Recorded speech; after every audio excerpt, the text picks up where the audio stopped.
Subject కి ఒక teacher ఉంటారు, అన్ని సబ్జెక్టులు నన్ను చదవమంటారు. ఇంత చిన్న బుర్రలో అన్ని ఎలా నింపాలి?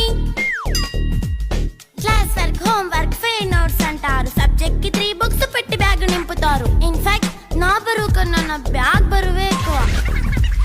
క్వశ్చన్లు, ఆన్సర్లు, సర్ప్రైజ్ టెస్టులు తమ్మి దాటుకొని మళ్ళీ స్కూల్ వ్యాన్ ఎక్కేసి అమ్మయ్య ఇక ఇంటికి వచ్చేసామనుకుంటే మార్క్స్ తక్కువ వస్తే చెయ్యాలి అసైన్మెంట్. రిపోర్ట్ కార్డ్ చూపిస్తే ఇంట్లో ఉన్న పనిష్మెంట్. హోమ్ వర్క్ చేయమంటూ మమ్మీ చంపుతుంటుంది. ట్యూషన్ టైం అయిందని డాడీ తరుముతుంటాడు. డాన్స్ క్లాస్ కి వెళ్ళమని తాతయ్య తిడతాడు. స్నాక్స్ తిని వెళ్ళమని నాన్నమ్మ ఆపుతుంది. ఇక అన్నీ అయిపోయాక కాసేపు టీవీ చూద్దామంటే మమ్మీ ఎంట్రీ ఇచ్చింది. బెడ్ యొక్క మంది చిన్న నాప్ తీసేలోపు తెల్లారిపోయింది. అయ్యో మళ్ళీ మొదలు